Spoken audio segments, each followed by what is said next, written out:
May I have your attention, please?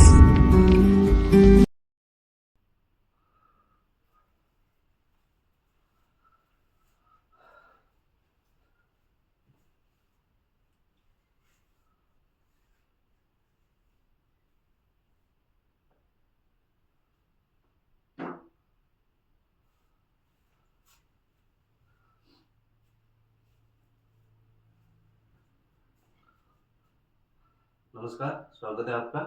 आज हम पढ़ेंगे मेटल और नॉन मेटल का थर्ड पार्ट, यानी कि एनरिचमेंट ऑफ ओर्स, यानी कि अयस्कों का समृद्धिकरण। ठीक है। अब जो प्रकृति में पाए जाने वाले जो अयस्क है, ठीक है, वो हमेशा किसी न किसी एक यौगिक के रूप में उपस्थित है। ठीक है। तो उनको अलग करके अपन को क्या प्राप्त करनी है? शुद्ध धातु प्राप्त करनी है। ठीक है। तो सबसे पहले क्या है अपन के कि भाई ओर्स का मतलब क्या होता है कि अयस्क। ठीक है। उसके बाद में अपन क्या करेंगे, ये जो पूरी सारणी दे रखी है, इसी प्रक्रम के आधार पर अपन धातुओं को क्या करेंगे? शुद्धिकरण करेंगे। ओर्स यानी अयस्क। ठीक है। उसके बाद में कॉन्सेंट्रेशन ऑफ ओर्स, यानी कि अपन को क्या करना पड़ेगा? अयस्कों का सांद्रण करना पड़ेगा। सबसे पहले पहली प्रक्रिया क्या रहेगी? अयस्क का सांद्रण। ठीक है। अयस्क का सांद्रण करने के बाद में क्या होता है कि धातुएं हमेशा प्रकृति के अंदर तीन प्रकार में पाई जाती है। ठीक है। एक तो जो अपन के हाई रिएक्टिविटी वाली होती है, दूसरी होती है अपन के मीडियम, और थर्ड होती है अपन के लो, यानी कि जो सबसे उच्च क्रियाशील होती है। ठीक है। किसके आधार पर? उसकी सक्रियता के आधार पर। ठीक। जो अपन ने रिएक्टिविटी सीरीज पढ़ी थी सेकंड पार्ट के अंदर, मध्यम क्रियाशीलता और सबसे कम क्रियाशीलता। ठीक है। अब क्या है, सबसे पहले जो हाई रिएक्टिविटी सीरीज, ठीक है, हाई रिएक्टिविटी सीरीज के अंदर इलेक्ट्रोसिस ऑफ मोल्टन ओर्स, यानी कि अपन को गलित धातु का सबसे पहले क्या करना पड़ता है? विद्युत अपघटन करना पड़ता है। ठीक है। इसमें जो भी धातु होती है उनका क्या करते हैं अपन? गलित धातु का विद्युत अपघटन। विद्युत अपघटन के द्वारा अपन क्या प्राप्त कर सकते हैं? इसका शुद्ध धातु प्राप्त कर सकते हैं। ठीक है। हाई रिएक्टिविटी को किसके द्वारा शुद्ध प्राप्त करता है? अपन को गलित धातु के विद्युत अपघटन के द्वारा। उसके बाद में आता है अपन मीडियम रिएक्टिविटी। मीडियम रिएक्टिविटी में क्या है कि दो प्रकार के अयस्क होते हैं, एक तो कार्बोनेट अयस्क और दूसरा सल्फाइड अयस्क। ठीक है। जो कार्बोनेट अयस्क है, ठीक है, उनका अपन क्या करेंगे? सबसे पहले कार्बोनेट अयस्क का कैल्सिनेशन यानी कि निस्तापन। ठीक है। और जो सल्फाइड अयस्क है, ठीक है, उनका करेंगे अपन रोस्टिंग। रोस्टिंग का मतलब क्या होता है? बर्धन। ठीक है। निस्तापन और बर्धन में क्या अंतर है कि जो कार्बोनेट अयस्क है, ठीक है, वो वायु की अनुपस्थिति में उसको क्या करेंगे? अपन गर्म करेंगे। ठीक है। तो वो किस में चेंज हो जाएंगे? अपन के ऑक्साइड के अंदर। ठीक है। और इसमें जो सल्फाइड अयस्क है वो वायु की उपस्थिति में यदि अपन गर्म करेंगे तो वो किस में चेंज हो जाएंगे? अपन के ऑक्साइड के रूप में। ठीक है। तो जो अपन को ऑक्साइड धातु प्राप्त हुई अपन को, ठीक है, उस ऑक्साइड धातु का अपन क्या करेंगे? रिडक्शन ऑफ मेटल, यानी कि उसका क्या करेंगे? अपन कार्बन के द्वारा अपचयन करेंगे। ठीक है। तो इसका हो गया अपन के धातु का अपचयन। ठीक है। धातु का अपचयन करने के बाद में लास्ट में क्या आता है? प्यूरिफिकेशन ऑफ मेटल, यानी कि धातुओं का शोधन। ठीक है। तो ये चीज हो गई अपन के धातु का शोधन। बिल्कुल सिंपल है। ठीक है। प्रकृति के अंदर तीन प्रकार के धातुएं पाई जाती है, उच्च क्रियाशील, मध्य क्रियाशील और कम क्रियाशील। जो उच्च क्रियाशील धातु होती है उसको गलत धातु के विद्युत अपघटन के द्वारा अपन क्या प्राप्त करेंगे? शुद्ध धातु प्राप्त करेंगे। और मीडियम रिएक्टिविटी जो मध्य क्रियाशीलता वाली जो धातुएं हैं, ठीक है, उनको कार्बोनेट अयस्क और किस रूप में पाई जाती है? अपन के सल्फाइड अयस्क के रूप में पाई जाती है। कार्बोनेट अयस्क उसका क्या करते हैं? अपन निस्तापन करेंगे। और जो सल्फाइड अयस्क उसका क्या करेंगे? अपन वर्जन। इनसे जो ऑक्साइड प्राप्त होते हैं उनका क्या करेंगे? अपन धातुओं का अपचयन करेंगे। और लास्ट में क्या हो जाता है? अपन के धातुओं का शोधन हो जाता है। ठीक है। और जो कम क्रियाशील होती है वो क्या होते हैं? अपन के जैसे सल्फाइड अयस्क के रूप में पाई जाएगी। ठीक है। सल्फाइड अयस्क का सीधी सिंपल सी बात है, क्या करेंगे अपन? रोस्टिंग। रोस्टिंग का मतलब क्या होता है? अपन के वर्जन। ठीक है। और भर्जन करने के बाद में जो धातु प्राप्त होती है, ठीक है, उसका अपन क्या करेंगे, रिफाइनिंग यानी कि परिष्करण करेंगे, ठीक है, परिष्करण करके अपन एक क्या करेंगे, शुद्ध धातु प्राप्त कर लेंगे, ठीक है। अब अपन पढ़ते हैं एक्सट्रैक्शन ऑफ मेटल यानी कि धातुओं का निष्कासन किस प्रकार होता है। सबसे पहले पढ़ेंगे अपन लो एक्टिविटी, जो धातु होती है उनका किस प्रकार होता है।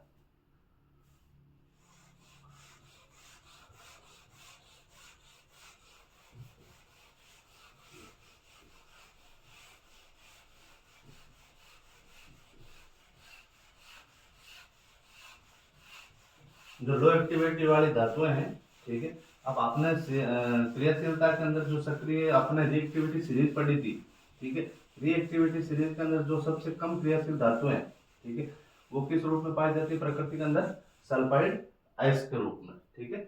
तो अब देखो सबसे पहले एक्सटेंशन ऑफ मेटल्स, मेटल्स यानी कि धातुओं का क्या करेंगे अपन, निष्कर्षण करेंगे, ठीक है, धातुओं का निष्कर्षण करेंगे, ठीक है।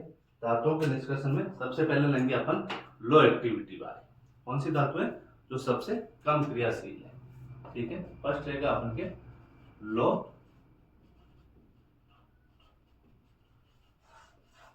मेटल, ठीक है, सबसे कम क्रियाशील वाले धातु। कम क्रियाशील वाली जो धातु होती है वो क्या होती है, प्रकृति में किस रूप में पाई जाती है, अपन के सल्फाइड आयस के रूप में। ये अपन ने ले लिया सल्फाइड आयस, इसको क्या बोला जाता है भाई, सिनेवाल, ध्यान रखना इंपॉर्टेंट है।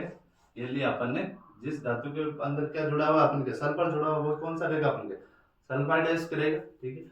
उसका अपन क्या करेंगे, सबसे पहले भर्जन करेंगे, किसकी उपस्थिति में, ऑक्सीजन की उपस्थिति में, ठीक है। फिर उसको क्या करना, अपन को गर्म करना। ये दे दिया अपन ने ताप, तो किस रूप में प्राप्त होगा, अपन के ऑक्साइड के रूप में प्राप्त होगा। तो ये अपन को प्राप्त हो गया ऑक्साइड, ठीक है। और पीछे जो भी उत्पाद बचता है वो क्या, गैस के रूप में बाहर निकलेगा, ठीक है। तो ये अपन के बच गया सल्फर डाइऑक्साइड गैस के रूप में, ठीक है। जैसे अब क्या करना है अपन के, जो कार्बन डाइऑक्साइड जो ऑक्साइड प्राप्त हुआ है, ठीक है, उस ऑक्साइड का अपन को क्या करना है, अपचयन करना है, ठीक है। या फिर उसको आप क्या कर सकते हैं, गर्म कर सकते हैं। तो ये अपन ने ले लिया HGO, इसको दिया अपन ने ताप, तो क्या प्राप्त हो गया अपन के, प्लस O2, ये प्राप्त होगा, ठीक है। उसके बाद में जैसे अपन एक उदाहरण और लेते हैं, ये तो फर्स्ट उदाहरण हो गया, सेकंड और उदाहरण लेते हैं, जैसे कॉपर सल्फाइड, ठीक है।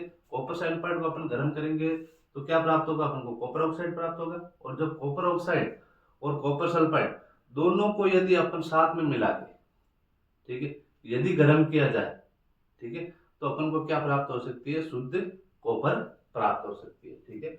देखो ये अपन ने ले लिया सबसे पहले कॉपर सल्फाइड, प्लस इसको क्या करना, अपन को गर्म करना, ठीक है। गर्म किया तो ये हो गया अपन के, क्या प्राप्त हुआ, गर्म करने से कॉपर ऑक्साइड CuO, ये प्राप्त हुआ, ठीक है, Cu copper oxide Cu2O plus, और जो भी बचा अपन के पीछे क्या रहेगा, वो गैस के रूप में बाहर निकलेगा, सीधी सिंपल सी बात। ये अपन के सल्फर डाइऑक्साइड गैस के रूप में बाहर निकल गया, ठीक है। अब यदि इसको इसके अंदर और क्या डालना, अपन कॉपर सल्फाइड डाल के और इसको गर्म किया जाए, ठीक है। तो ये अपन ने डाल दिया Cu2 के अंदर, क्या डाल दिया अपन ने, कॉपर सल्फाइड Cu2S, और फिर यदि इसको गर्म करेंगे तो अपन को क्या प्राप्त होगी, कॉपर धातु प्राप्त होगी, ठीक है। ये कॉपर धातु प्राप्त हो गई, और पीछे क्या बचा अपन के, सल्फर डाइऑक्साइड गैस, ठीक है। ये हो गया अपन के कौन सी, जो सबसे लो कैटेगरी, जो सबसे कम क्रियाशील धातु है, ठीक है। उसके बाद में अपन पढ़ते हैं मिडिल ऑफ एक्टिविटीज। बिल्कुल ज्यादा कुछ याद रखने की जरूरत ना है, सीधी सिंपल सी बात है, लो एक्टिविटी में किस रूप में पाया जाता है? सल्फाइड रूप में। सल्फाइड रूप का अपन क्या करेंगे? ऑक्सीजन की उपस्थिति में उसको गर्म करके किस में परिवर्तित कर देंगे? ऑक्साइड के रूप में। ठीक है, और जो ऑक्साइड है उसको अपन वापस गर्म करके क्या प्राप्त कर लेंगे? धातु प्राप्त कर लेंगे, या फिर ऑक्साइड के अंदर वापस और सल्फाइड आयस मिलाकर क्या प्राप्त कर लेंगे? अपन धातु प्राप्त कर लेंगे। ठीक है, नेक्स्ट है अपन के मिडल एक्टिविटीज। मिडल एक्टिविटीज के अपन अंदर पढ़ा था, एक तो वर्जन हुआ था, दूसरा क्या हुआ था? निस्तापन हुआ था। ठीक है, वर्जन के अंदर वही सीधी सिंपल सी बात है जो इसी अभिक्रिया के अंदर हुआ था। ठीक है, सल्फाइड आयस पाए जाएंगे और रोस्टिंग, और जो अपन के कैल्सिनेशन है, ठीक है, उसके अंदर क्या पाया जाएगा? अपन के कार्बोनेट आयस पाया जाएगा। ठीक है, तो ये हो गया second point.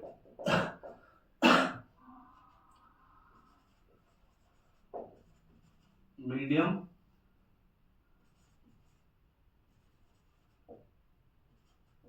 Activities metal, medium activity metal. अब क्या करना है कि दो एक प्रकार है इसमें, एक तो पहला अपन के रोस्टिंग, रोस्टिंग, ठीक है, और सेकंड प्रकार कौन सा? अपन के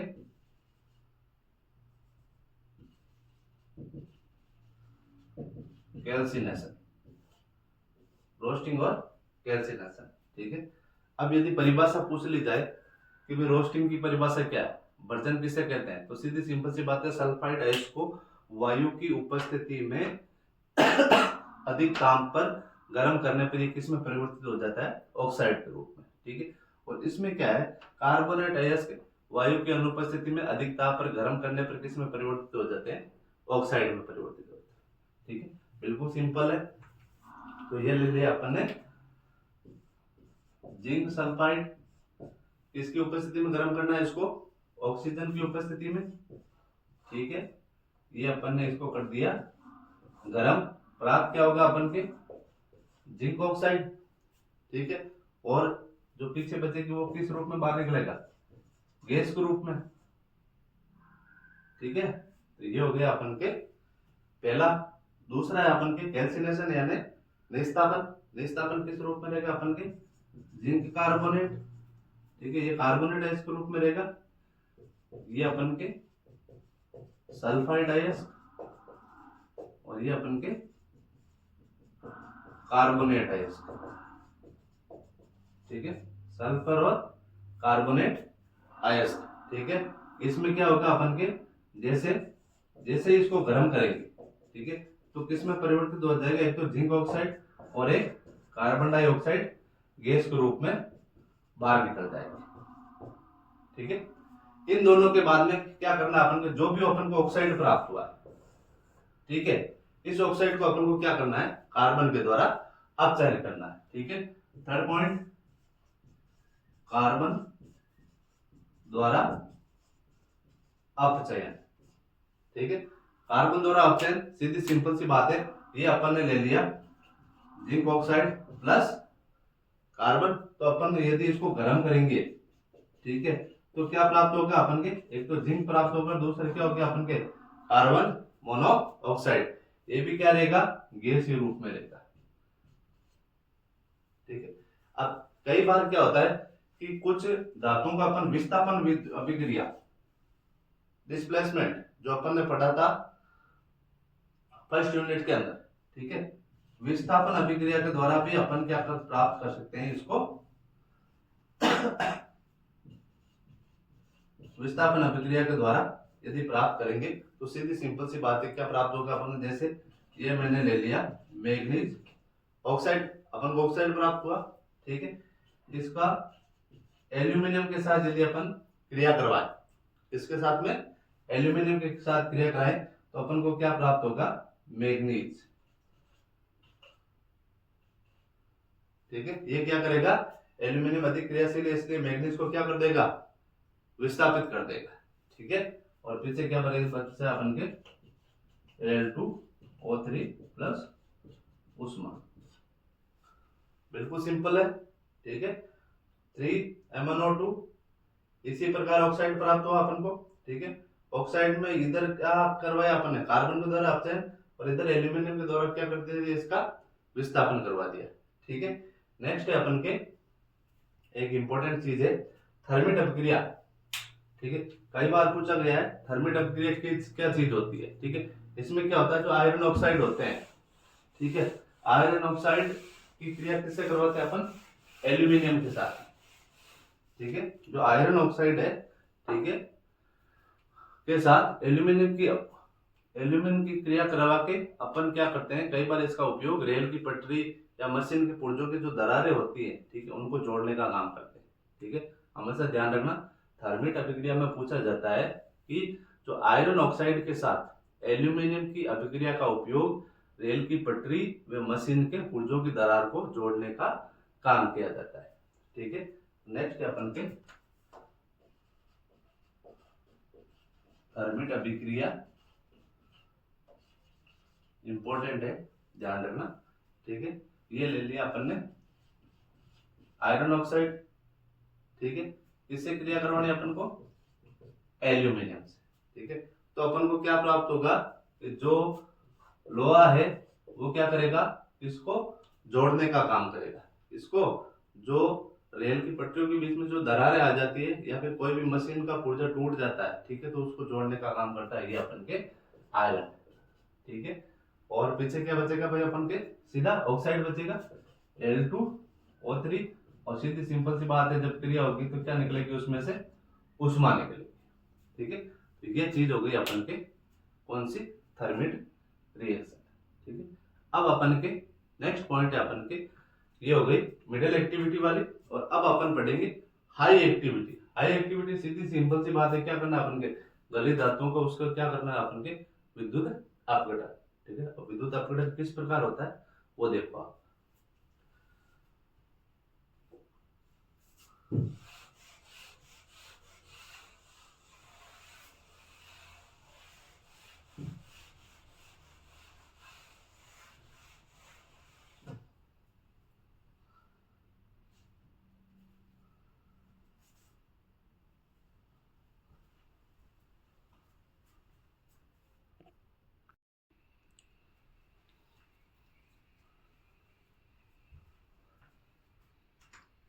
ये हो गया अपन के थर्ड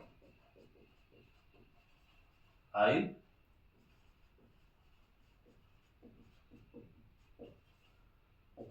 रिएक्टिविटी मेटल, यानी कि उच्च क्रियाशील। ठीक है, इसका क्या कराना है, सबसे पहले अपन को बिल्कुल सिंपल है, विद्युत अपघटनी परीक्षण। ठीक है, विद्युत अपघटनी परीक्षण इलेक्ट्रोलिटिक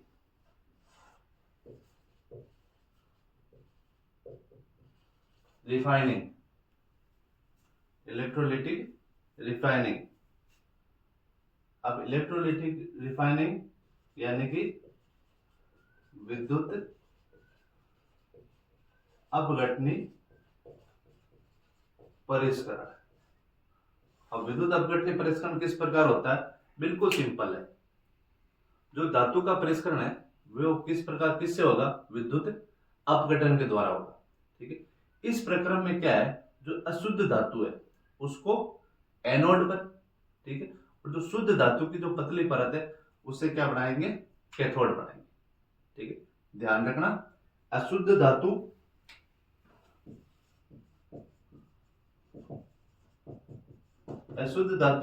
और शुद्ध धातु। ठीक है, तो अशुद्ध धातु रहेगी, ठीक है, उसको अपन क्या बनाएंगे, एनोड बनाएंगे, और जो शुद्ध धातु है उससे क्या बनाएंगे अपन, कैथोड।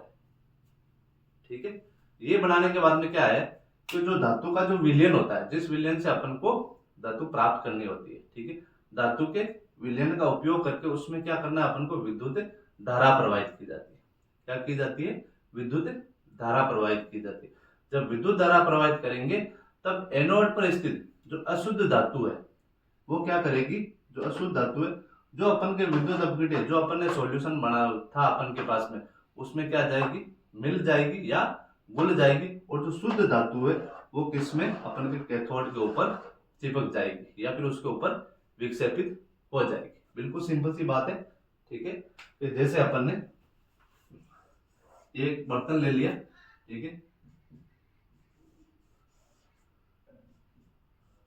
ये अपन ने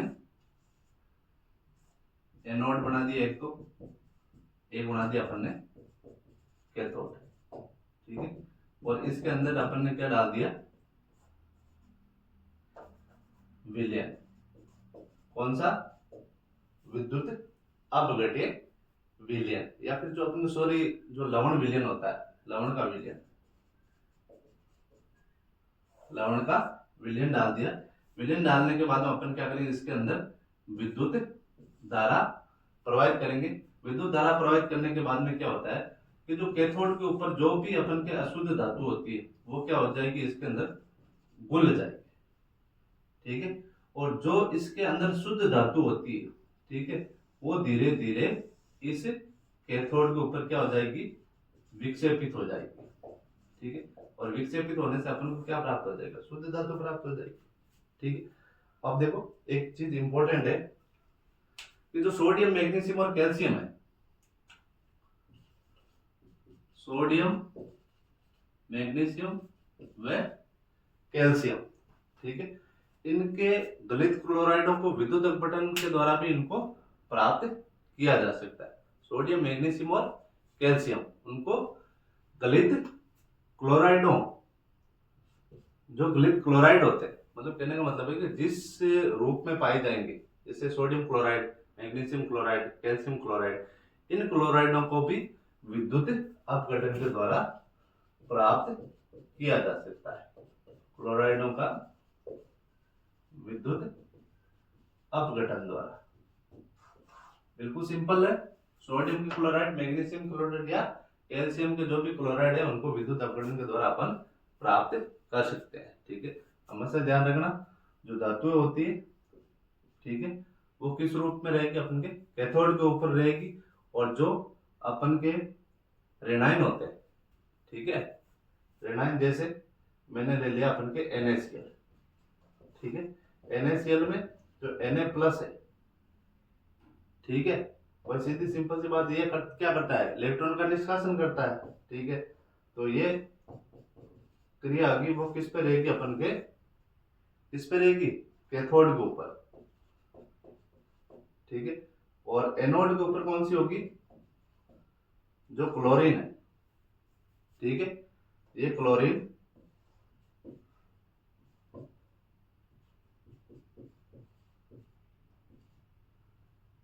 ठीक है, ये जो प्रक्रिया होगी वो क्या रहेगी, अपन के किसके ऊपर, एनोड के ऊपर, ठीक है। अब जो कोई पारद धातु होती है, पारद धातु किसे बोला जाता है, मिश्र धातु, ठीक, जिसको अपन क्या बोलते हैं, अमलगम, पारद धातु या फिर मिश्र धातु, या फिर उसको बोल सकते हैं आप अमलगम, ठीक है। इसका निर्माण क्यों किया जाता है, ठीक है, जैसे copper plus zinc, copper plus zinc, इन दोनों से किसका निर्माण होता है, अपन के पीतल का निर्माण होता है, ठीक है, और यदि कॉपर प्लस टिन आ जाए Sn, ठीक है, तो इससे किसका निर्माण होता है, अपन के कांसा का, ठीक है, और एक होता है अपन के lead plus tin, lead plus tin, इसका निर्माण होगा अपन के सोल्डर, ठीक है। ये जो मिश्र धातु होती है कई बार एग्जाम में पूछी गई है कि भाई पीतल का निर्माण कैसे होता है, कांसे का निर्माण कैसे होता है, या फिर सोल्डर का निर्माण कैसे होता है, ठीक है।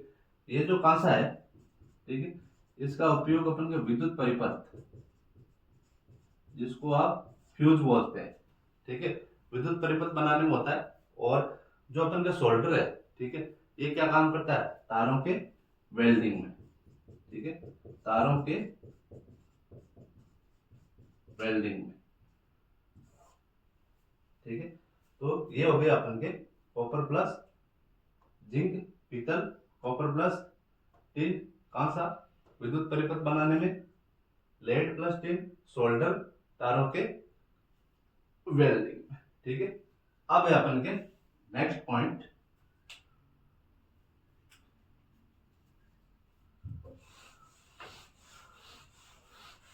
नेक्स्ट पॉइंट रहेगा अपन के संसार कोरोसियन।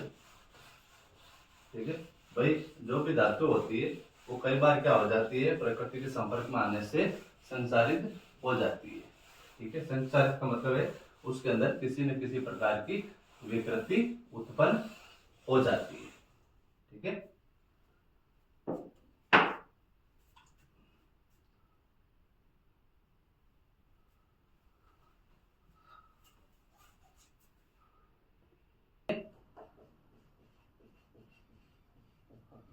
कोरोशन एंड रेंसिडिटी के बारे में। ठीक है, कोरोशन का मतलब क्या होता है, संसारण, और रेंसिडिटी का मतलब क्या होता है अपन के विकृत गंधीता। ठीक है, फर्स्ट और सेकंड। ठीक है, सबसे पहले पढ़ते हैं अपन संसारण के बारे में। ठीक है, संसारण क्या चीज होती है। ठीक है, जब कोई धातु अपने आसपास के अम्ल या आर्द्रता के संपर्क में आकर क्या हो जाती है, संसारित हो जाती है, तो वो प्रक्रिया क्या कहलाती है, अपन के संसारण कहलाती है। ठीक है, संसारित का मतलब क्या होता है कि उसमें परिवर्तन होता है या उसमें कुछ न कुछ विकृति उत्पन्न हो जाती है। ठीक है, तो इसका यदि परिभाषा पूछ ली जाए तो सीधी सिंपल सी बात है, जब कोई धातु अपने आसपास के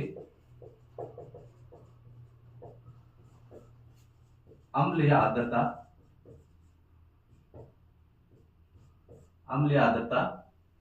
के संपर्क में आती है। ठीक है, अम्ल या आर्द्रता के संपर्क में आती है तो वो क्या हो जाती है, अपन के संसारित हो जाती है। उस अभिक्रिया को अपन क्या बोलेंगे, संसारण बोलेंगे। ठीक है, जैसे आपको उदाहरण देता हूं कि चांदी पर काली परत का निर्माण, ठीक है, क्या कहलाता है, अपन के संसारण के अंदर आता है। ठीक है, बिल्कुल सिंपल सा एक उदाहरण बताऊं। जैसे आपने एक चीज देखी होगी, जो गांव की औरतें होती है, ठीक है, वो पैरों में क्या पहनती है, चांदी की पायल पहनती। ठीक है, और ये क्या करती है, जब खेतों के अंदर जाती है, खेत में जाती है, तो आपको पता है कि खेतों के अंदर कीटनाशकों का छिड़काव होता है। ठीक है, जैसे गंधक वगैरह है। ठीक है, तो गंधक में क्या पाया जाता है, सल्फर पाया जाता है। ठीक है, तो वहां पर पौधों की पत्तियों के ऊपर क्या पाया जाता है, सल्फर का छिड़काव होता है।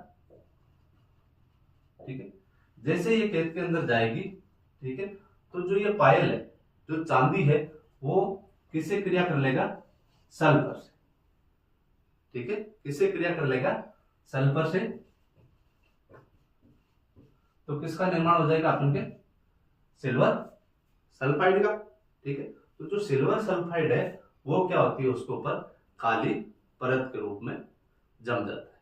ठीक है, इसलिए तो बोला जाता है, जब वो खेत के अंदर जाती है तो वापिस आके अपने हस्बैंड को क्या बोलती है, ए जी सुनो, ठीक है, मेरी चांदी काली पड़ गई। ठीक है, अब देखो एक और उदाहरण है, तांबे पर हरे रंग की परत।